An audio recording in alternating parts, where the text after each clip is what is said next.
ถ้าติดตาตัวนั้นอีก็ไปเลี้ยงพอตัวติดตาตัวนี้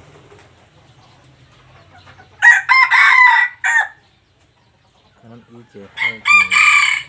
เอาหมอนองมาที่ตัวอีนะนั้นอีนะ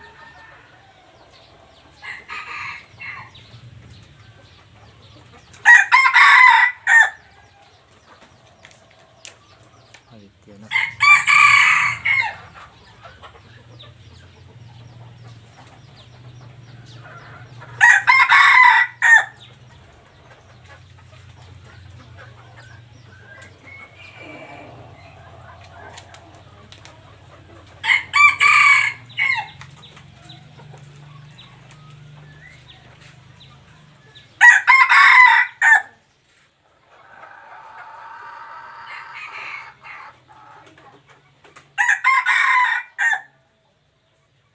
ที่ไม่ใช่มาจับตัวน้อยที่มันดีตัวนี้ตัวใช้น่ะ